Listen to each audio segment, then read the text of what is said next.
This movie waddles into theaters with a premise so twee it could only be true.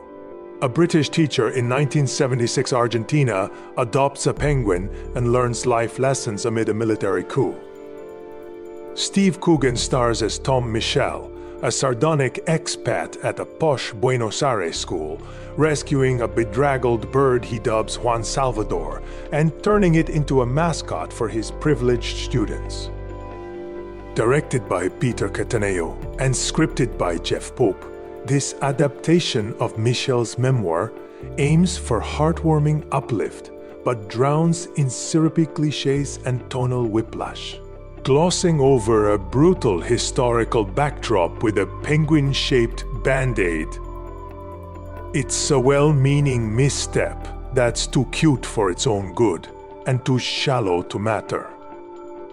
Tom arrives in a chaotic Argentina where bombs punctuate the air and a coup ousts Isabel Perón.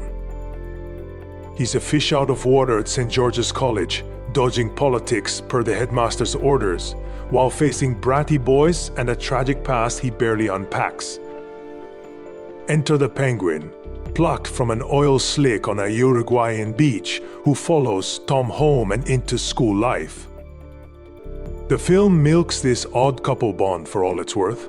Juan Salvador becomes confidant, cheerleader, and classroom prop, charming everyone from the Finnish colleague to the cleaners Sofia and Maria. Coogan's dry wit lends some laughs, but the script's relentless whimsy smothers any depth, turning a potentially poignant tale into a trite pet movie.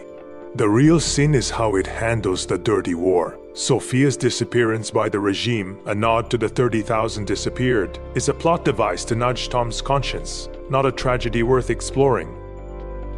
Her ordeal is brushed off with a quick return and a title card, reducing Argentina's horrors to a backdrop for a white man's epiphany.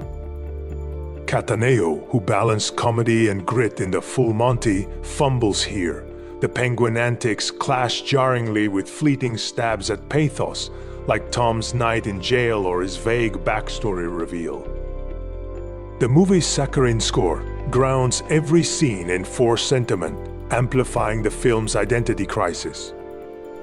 Visually, it's a mixed bag. The production design pops with 70s flair, think mustard suits and tiled bathrooms, but the cinematography feels pedestrian, until a late poetic overhead shot that's too little, too late.